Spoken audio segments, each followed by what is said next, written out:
Hey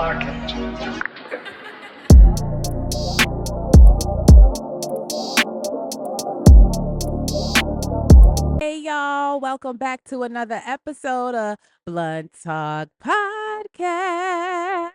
You already know we at home cooking this stew here at Megaland Studios, our new podcast studio home. If you guys need to do any type of photography, podcasting, even if you want to be an artist to get in the stew, do not be afraid to stop at Megaland. We are the home of all your needs as a creative, okay? And then of course I have to shout out EBS beauty supply, which can be found on Boston Road near the Midas. This is a product that I am loving and using right now. Love it. Keeps the moisture locked into me and my kids' hair. Okay, y'all, it has been a long time since I talked to my YouTube and audio family. I realized we haven't even chopped it up here at home in this new studio. Like, Big Mama has been having guests after guests after guests to trying to push out this content for y'all. And I really hope you guys really enjoy. But I would be lying if I said I didn't miss it just being me and you. So thank you for, embarking on this journey with me. Thank you for still staying true and being a part of my Blunt Talk podcast family. I really do appreciate you guys. There's some things I wanted to, of course, pop my shit on. A lot has been happening since the last time we talked just solo dolo. And I got some things I want to get off my chest. Okay.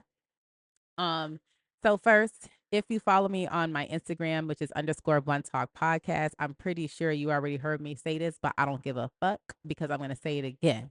All right. So y'all see on social media the little sayings and quotes that be going by that is loyalty over something. Well, this past week I was sitting at work and I was scrolling on Instagram. And I seen a quote and it was loyalty over love because you can still love me in folds. Any saying that is saying something over love literally makes me cringe. I don't like it. I don't like that. I actually hate that for us. And I hate that for us because we have a tendency of thinking that we don't deserve it all. Even me, I've been more so coming into myself, especially when it comes to my romantic relationships. I realize that I have let a lot of shit slide, a lot of disrespect go on, and I need to not allow that. And so, like, I'm vowing to myself now and moving forward with whoever I am with, um, I need to just be more mindful and stay true to myself and be honest with myself about what it is that I want. And I also need to not let shit slide.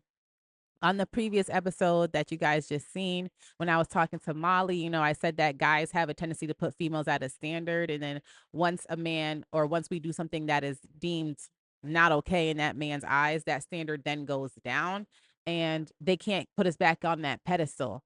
And I feel like as females, we need to do that as well. There's times where, like, us females, we settle, and I'll just speak for myself. I literally grew up on, you know,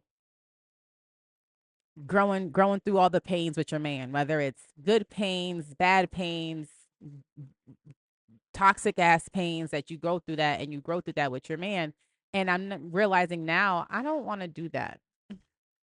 I don't want to go through anything anymore. I don't want to be okay with toxic behaviors.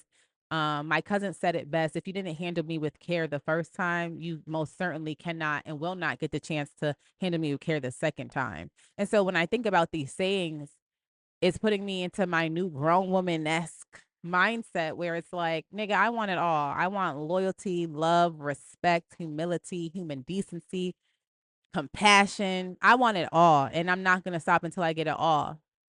And some of y'all may be like, girl, you can't get it all. And I'm here to tell you, you can't get it all. The man that loves you and truthfully loves you, and you are the one for him, he will give that to you. You know, there's some girls that are probably wondering why they're not married right now. And I just feel like it's because that man is not ready to, if you are in a relationship, or he doesn't know that that's the direction that he wants to go in. There's some men that know that they want to be married within the first 5 minutes of meeting you. And they're like, that's the one. And there's other men that, have to get to know you a little bit. Um, so I don't know. I just want us all to know that it's okay to want it all. You don't have to just settle for loyalty. Like, think about this, right? Just because someone is loyal to you does not mean that they love you. Just because someone respects you does not mean that they love you. Some people just respect you because they see the moves that you are making. And so they're like, I respect the moves right there. Like, One Talk Podcast is going up. I respect what she got going on over there. People could be loyal to you to a fault.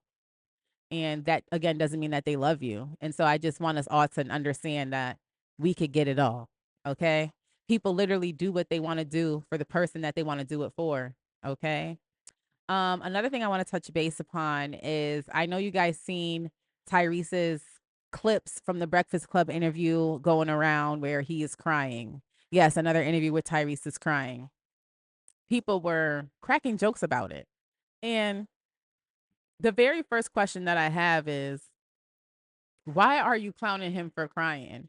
Us women especially um say that we want someone who is emotionally intelligent, mentally aware, in tune with their emotions because we're so sick of these robot ass niggas, right? We're so sick of these robot ass niggas that don't know how to love, that are emotionally unavailable, that you literally give them the blueprint on how to love you and they're still looking like, what that mean? So we always say that we want this these men to be these things, and then we turn around and we see a man that is okay with expressing themselves, a man that is okay with going to go sit with that lady on the couch to figure out what's wrong, and then y'all niggas just sit there and laugh. Mind you, y'all don't even know the context of what he was crying about. You already know, I did my research, I did my homework, I got on my Zoom, and I watched the whole entire episode. I don't know why I feel the need to tell you guys this every time, but I literally watch podcasts all day, every day, besides Bel Air, which is back on. If you guys have not tuned into Bel Air. Season 3 is good. I'm thinking 3 episodes are dropping at a time because every time I look up, it's like the first 3 episodes dropped, and then last night I had to catch up and watch episodes 3 through 6. I digress. Um, where was I at? I don't know why I just did that. Oh, I watch podcasts. So I went and I watched this whole podcast interview. And at the point, when the tears came to flow was because Charlamagne asked him a really serious question. How are you doing mentally? And with someone who is in tune with their mental health, I'm not gonna lie. Sometimes when my sister asks me that, or sometimes when my cousin asks me that, I'm over here boohoo crying like I'm mentally. You know what I mean? So I feel like Tyrese really had a moment there where he just wanted to let everybody know where he is mentally, and he is actually in a better mental space.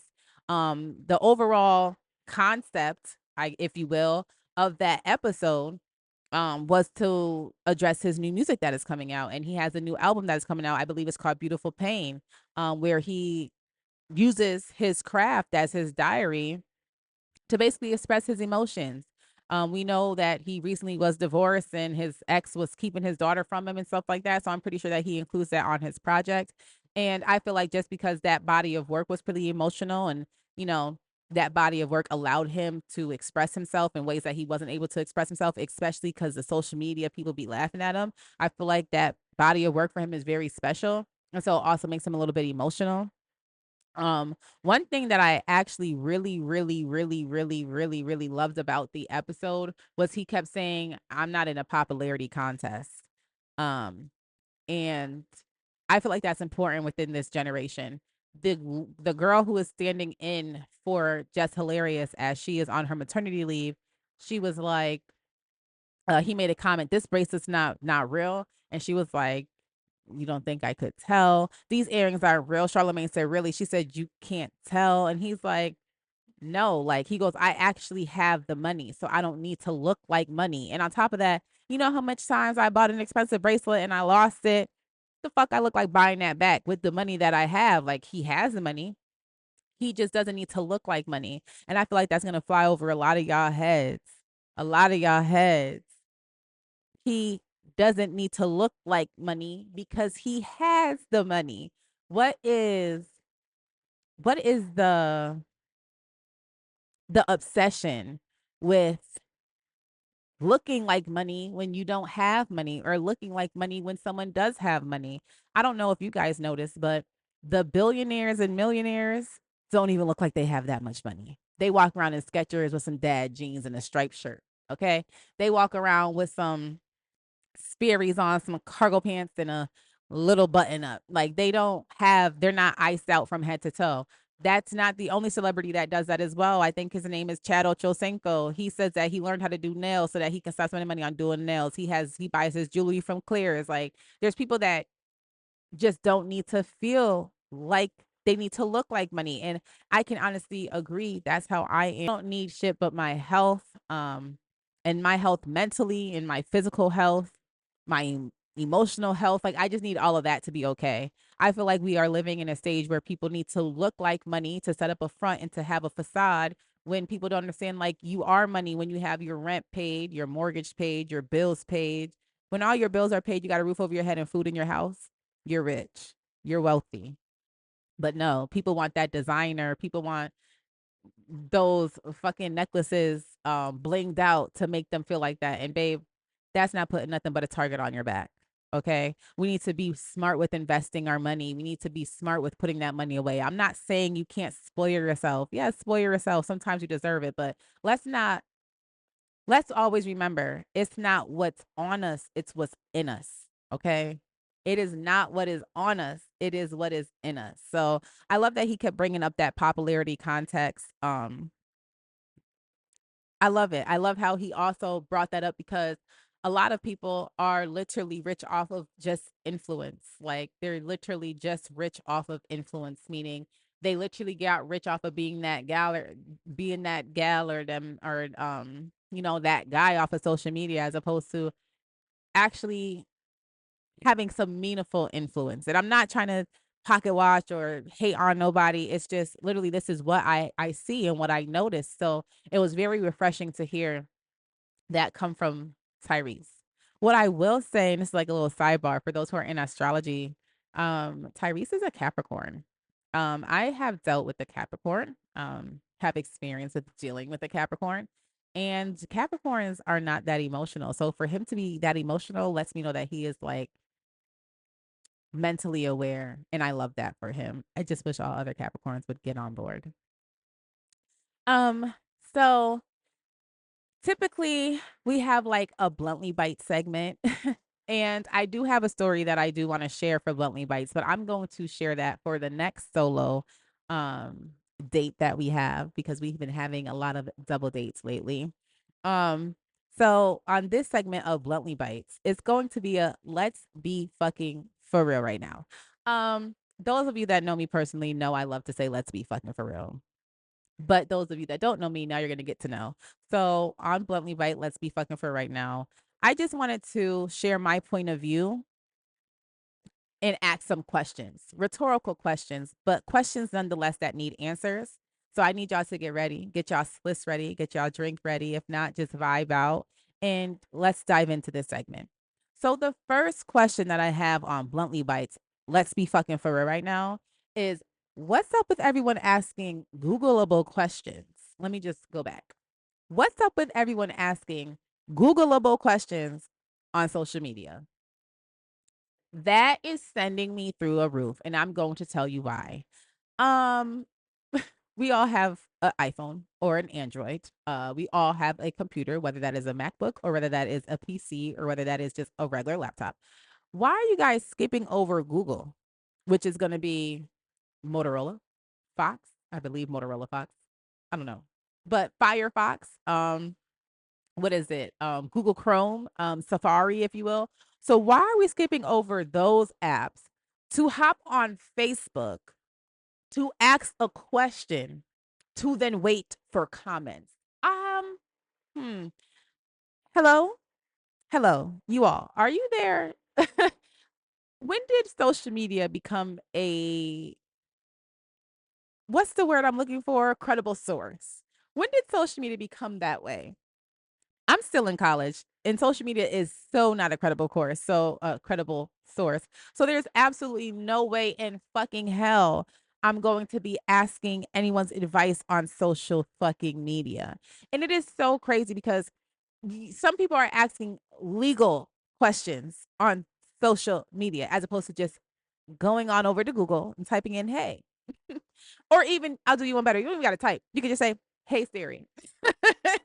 You know what I mean? Like, I don't know what tea is. I don't know what's going on, but y'all are making my panties go in a bunch. And I hate that for me. I hate having a wedgie. And I hate having to pick out my wedgie every 4 seconds because y'all making my booty itch with all the fuck shit that y'all be doing on social fucking media. Along with that, because that one takes the cake. I never will understand that. The other thing I don't understand is why in the absolute hell are people literally responding to what they don't like on social media? That literally needs to be studied and linked to being a sickness because it is so crazy how many times I go on social media and I see some fat, funky, raggedy ass bitch in the comments talking about some, I don't like this, or just being a negative ass Nancy. And it's just like, it takes more energy to be negative than it does to be positive. Like, if you don't like something, what happened to just scrolling past it? I don't like it. I'm going to just scroll past. I don't like it. I don't like that thing there. Like, you don't even have to double tap. Like, it takes more energy to scroll. I don't like it. Let me tap to reply the comment to put my information. Like, what the fuck is that about? Like, it's just so weird. Like, you know what I do? And y'all should try it. When I don't like something, I just scroll. I just scroll. I don't even think about going back to make myself mad. I just scroll. You know what I mean? I don't know. Maybe it's just me having common sense. And, common sense is not so common out here, but I don't know. I really just hate that. And the last thing that I'm going to do for the Bluntly Bites, let's be fucking for real. And I know y'all are going to get with me in the comments. Ooh, don't give a fuck. This demure business. I seen where the original video came from. The more classy, the more modest. I feel like, okay, let me backtrack. It's not a problem that we are learning new words. It is very important, and I'm very happy that we're actually using social media for good and we're learning new words and it's expanding people's vocabulary. What I'm mad about is the amount of times I've seen that post in a fucking day. When I mean to tell you, I was on Instagram and 20 posts from some big rough bitches talking about they demure and classy. No, you not. You big and rough as fuck. I ain't never seen you be demure or demure. I have never seen that. So now you just lying on social media. Y'all know I hate that shit. But no, in all seriousness, I feel like it was just too much. Like, if it was a cute post here and there, okay, but it was like back to back to back to back to back, like rapid fire where I had to get off social media for the day. So I just want everyone to be a little bit more demure and mindful when it comes to things of that nature. And also do the work yourself. Like, there's no reason why a fucking TikTok is how y'all know a new word. Like, what happened to reading books? Do y'all not read books anymore? Do y'all not have a Kindle? Like, are y'all not in a book club? Or do all y'all care about is going to get drunk and shake some ass? I don't know. Don't shoot the messenger. Oh my God. The episode is concluding and I'm so sad. I really honestly miss chopping it up with y'all so much. I hope you guys love all the new additions to the podcast. Don't forget to go get your merch. I don't know if y'all can see it, but go get your merch from That's Rare. I will just give a little honest review. Love the shirt. The shirt is super comfortable and soft. And then I also have a hoodie. I have a purple hoodie. I'll include a picture for you guys. When I put that purple hoodie on, it was so soft on the inside. It fits so comfortably. So please go get your Blunt Talk podcast merch. That's on that'srare.com. I'll be sure to link the website below. And don't forget to use the Blunt Talk 24 discount code to save you off some money. I want to save you some coins. It has been amazing sitting here chopping with y'all. I really do love y'all. Stay tuned for the next couple of episodes. Randy out.